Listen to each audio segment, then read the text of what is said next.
Yes. Welcome back to another episode of Blocks to Bags. I'm your boy Seb, I'm Sarah.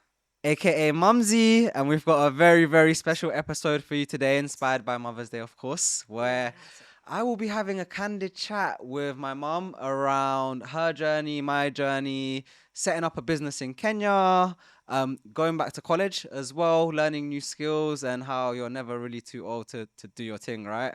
Sure. Yeah. Wicked. So, a little special episode that we're trying out. By the way, if you enjoy this episode, show some love in the comments and tell us.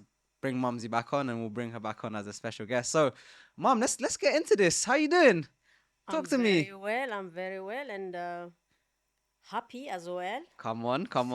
Seeing my son achieving lots of things. Ah, I'm, I'm, I'm proud of it's you. no, you know what? I'm even more proud of you actually, and I say that because over the last couple of years, obviously I've been a good son. I've gone to uni. Definitely. I've ticked the boxes. But not only that, but you've seen me really hustle.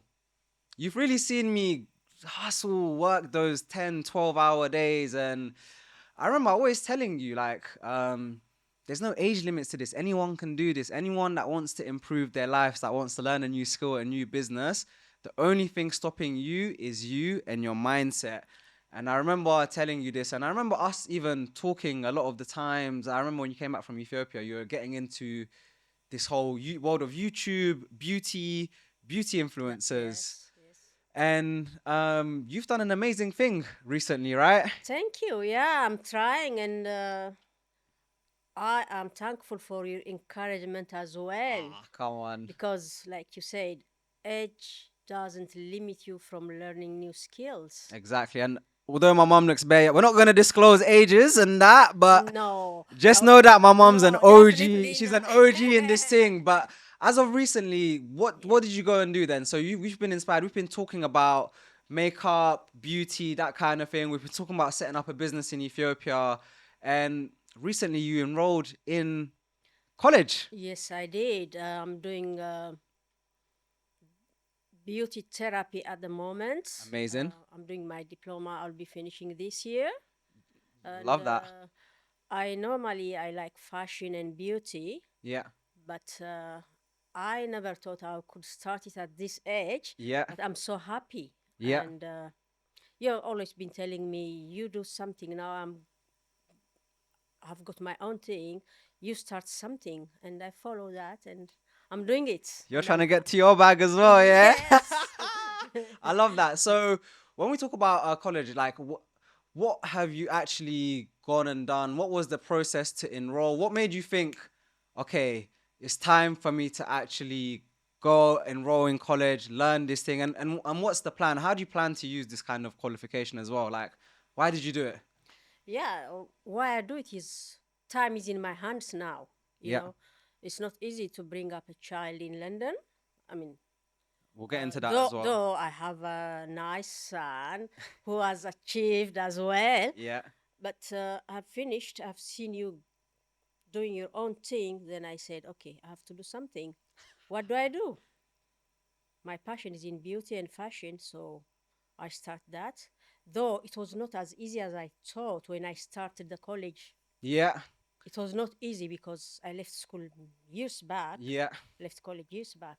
But what I have seen is that if you want to do something, age is no limit at all. And that I'm is, yeah. doing it. I am doing it perfectly, Come and I'm on. happy.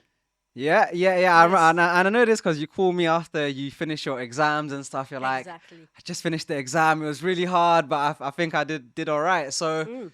it's cool. It's actually cool because you're just in a college with a bunch of young people as well, right? And they look up to you as a friend. What did some of your teachers and stuff say? You're an inspiration to your classmates Definitely. as well, right? That's one thing. ah, the difference between Africa and Europe. Yeah. At this age, if I go to school, maybe in Ethiopia, definitely I wouldn't feel very comfortable, to be Mm-hmm. honest, to start with. Yeah. Here, opportunities open. We are mixed with young people Yeah. as well as adults. Yeah. but everyone encourages you. That I love that. gives you a lot of opportunity. I love that. Yeah. And I can be like their mom. I can be like their, not eldest sister, actually. I can be like Auntie, their right? mom, Yeah. Carl. auntie. And they're all good, supporting one another. We support the young ones, guiding them, Yeah. and they support us with the modern technology Techno- and everything. So I love that. it's a whole new experience in my life, I I can love tell that. you. I love that. I love that. Yeah, And yeah. obviously, for those of you that don't know, and if you want to support and see the journey, the plan is to hopefully, God willing, set up a beauty business in Ethiopia, right? Definite. And we'll tell you more about that along the journey throughout the year. But you said this is not your first rodeo. This is not the first industry that you've kind of looked to do a business in. You said you went to college many years ago, and that was in Yeah, Kenya, and you studied hospitality, right? So yeah. I did hospitality in Ethiopia. yeah, 1 year after that, I went to college in Kenya, yeah, Utali College. cool. By then, it was supported by Swiss government. Okay, We had a good opportunity, okay. and I did Hospitality. hospitality in That's wicked. hotel and travel. And that was obviously before I was born. But to Much, give you, much more, much more. but to give you her, she was living her best life. Yes, YMCA days and all of that. I was into sports as well. Yeah, We were like the first ladies footballers in Addis Ababa. sick. Ladies footballers. During my age, it was never heard of. Yeah. But How about that for a lioness? Yeah. but now in Ethiopia there are so many young women footballers, Footballers. which Love I'm that. happy. Yeah. I love that. So I was into restaurant as well. I had a restaurant in Nairobi. So that's the next thing I wanted to say. So Yeah. I mean, you studied this in kind of Kenya, and you worked in Hilton hotels, and you've got a whole other story. But what I want to talk about Yeah. was the restaurant in Kenya. So obviously, when I finished primary school, I had an experience where some people say you get shipped back. That's what they call it, mum. You get shipped back. Don't like. But I guess you had a very good experience after No, it that. was no, Yeah. it was. So, what was the reason why we went back to Kenya? Or you like yeah. from a business perspective? What was the opportunity there? I just finished primary school. We're living all right. What was the opportunity that you saw in Kenya? And yeah, tell us about how hard it was to bring a young son as well with you and whatnot. Yeah. Two things. What makes me think moving to Africa was one, uh, you have been under my care as a single mom, day and night. I used to take you to school, bring you back. We used to cook together, Yeah. eat together, go to church together, family visiting, everything. So the moment you were almost 11, you had to go to Secondary school. secondary school.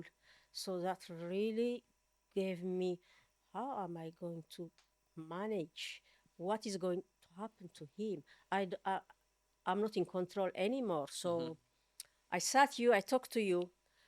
Look, I would like you to go to either Ethiopia or Kenya. I Which remember one that would you talk. prefer? I actually remember that. Yeah. Since you have known Kenya as well, we used to go for holidays every now and then, even Ethiopia. So he said, I would like to go to Kenya. So I took that for a big yes. Okay. Then I had to think of what I'm going to do there, Okay. So it was first the rest- location and then what business I'm going to do Yeah. to bring you up. So once you said that, I was happy, because if you had refused to go, I wouldn't have gone at all, because you are my main but we did. It was responsibility. a good experience as Yeah. well. So So I went to Kenya, we said Kenya, we locked it in. Ethiopian restaurant. We were doing very well. But how did you find the Ethiopian restaurant? Like, was it just there? Just did you know the person, or how did you even end up like buying it? My brother used to run it, and Okay. then he used to work for BBC as well. So he wanted to get rid of it. I took over and I ran it. It was good because there were not so many Ethiopian restaurants in Nairobi by then. Okay. And you were doing very well in school as well. You started to learn Kiswahili after remember that. school, Yeah, that was and you crazy. managed it.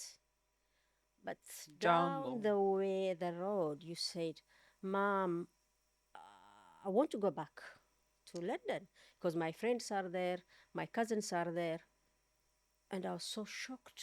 I Yeah. said, "Are you sure you want to go back?" You said, "Yes." Then I said, "Okay, I'm here for you. I came here for you. I have to go back for you." It was a hard We, decision. But even when I remember back to the yeah, times of the restaurant, I remember there were so many things that you did. Like yeah, I want to talk a bit more about the business and making it yeah. more effective. And what were some of the problems that you saw when you? Because I remember you made quite a few changes Yes, to the restaurant. I remember you added a proper bar and stuff like that exactly. in there, and you saw the opportunity there. So Yeah, it was like a simple restaurant, yeah, so I had to readjust the the decor. Yeah, setup, the decor.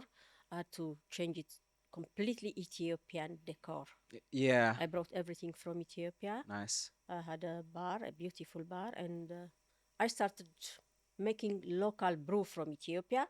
I did it in Nairobi, nice. and it was quite And popular. you were making the injera, the Injera as bread as well. well. Yeah. Nah, I gotta rate that hustle. I'm not gonna lie, it was sick because Yeah. the setup was we had a Ethiopian restaurant. It was called Blue Nile Restaurant, and the Yeah. place that we were staying was maybe 15 minutes, 10, 15 minute walk away from there. Not even 15, Five 10, minutes. 5 minute walk. I was lucky to find a It's place sick. there. Yeah. And in our place, you had an extra room, and we had a maid there as well. But not only would she look Housekeeping. after the house stuff, but you actually got her to make the Ethiopian bread. You Helping her. actually set up a little production line inside the house, right, to Yes. make injera. Yes. Yes. Because it's not easy to sell food. It has to be very clean, Hmm. very genuine food. So I used to do it at home with her help. Very So authentic and stuff, yeah, yeah. yeah. But it was not easy because I have to wake up at 6 o'clock, It was, I remember, yeah. and school starts in Nairobi 7, 7, seven AM, I thirty, remember. 7:30. Oh, So I have to drive you early morning. Well, I have to say thank you for that because you were very on time every time. but No, as you're saying in the cab, so things changed when I was 16, yeah. well, it's normal. Cool. So, So I drop you school. I do my gym for 1 hour there near your school. Then okay, I didn't even know you're doing up gym like that. I come back to the restaurant. I open the restaurant. I clean. I prepare everything for the day, Yeah, and that starts my day until 4 o'clock. yeah. 4 o'clock is the time I come to pick you, And then, go back home. I never used to bring you back to the restaurant. hmm, You had your snack, your homework, everything. sometimes I Then used to come to the restaurant to chill out if I wanted, maybe not. But once in a while, once. because what was in my mind was children are going to be what they see. Yes. So I didn't want to fix what I want on you. So I want you to feel free to do what you like in life, what you study in life. So once you go to bed, my helper is at home. Hmm. I go back to the restaurant, it's across the road. And by 11 o'clock, I close the restaurant and come back home. And the Wow. next morning, 6 o'clock. But all the same, I was very happy Hmm. because I was doing what I like. I appreciate that.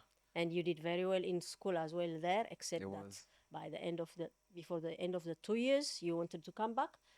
I have Man to had to give it force up the and come transfer. Man had to back. force the transfer back, yeah. Yes, and I was But it was happy. good. I was happy. But life also took an interesting turn here, and things have ended up working out and Yeah, everything. it But did work very well for you, yeah, though. It did work very well for you. yeah. I mean, any advice for parents, especially even single parents who want to start a Especially. business and things like that?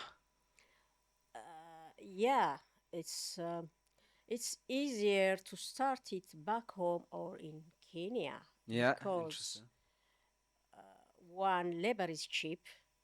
Two, there is time. Hmm. There are helpers. If it is here, you'll have to share your time with your son's time and the business time. So, though I have to say you can do it, but it's better for me to do it back home or in Africa. Hmm. What I can advise is first thing first, a child's time is very limited. We think that, oh, until he's 18 years old, by then I'll forget what I have Hmm. studied, what I'm going. No, time is very short. Yeah. So I would say for single parents or Even parents. parents in general, yeah. Parents in general, concentrate on your children. Yeah. Give time, though money is also very important, Mm-hmm. but give time for children. Wicked. Yeah, Thank that's you. what I can advise. And then one advice for the kid. Yeah, go on. And you'll see the fruits, definitely. And then one sort of advice for kids to their parents. There's a lot of people watching who come from similar backgrounds. Their parents are working really hard. They're doing jobs. Yes. Like, how can the kid make the parent proud? One thing is, it's good to listen to advice because sometimes, even in Europe or in Africa, the children think parents are not educated. Yeah. Even if they are educated, they will say, "Oh, you did study this long time, but these days it's different." But life is never different. Yeah. What I can advise to children is, yeah, it's good. They are very bright children these days, but it's also good to listen to parents. Take what you think is right. Take what you think is difficult. I mean, leave what that it doesn't suit you, but it's always good to listen to advice. Yeah. And research. Research, always research. I love that. And a lot of our audience are quite younger and things like that. But we also like to encourage everyone to open their minds up to entrepreneurship and starting businesses and things like that. So what advice do you have for, let's say, a parent, maybe their kids, their child or kid has finished university, they've gone and got jobs and stuff. Like, how do you break into the mindset of like doing something new and, you know, trying something new at that point in your life? Yeah, for the children, you mean? Even for the parents, like Even for the how do you do what parents. you've done, like how to just Yeah. There's always time for everything. I believe in that, because had I started this business when you were in primary school or mid high school, it would have been very tough for me to give time to you as well as to my business. So choose one. That's great advice. Yes, choose one, but it is always possible to do. Choose one, but invest in that one.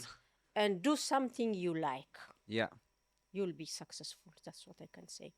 Oh, thank you. Yeah. Well, that's the end of our segment. Thank you. Thank you very much. Thank you very much too, because you have made me proud. Oh, you have done your bit. Not on I did my bit, but you did it also. So I'm very proud. Thank you very much. Thank you very much. Yeah.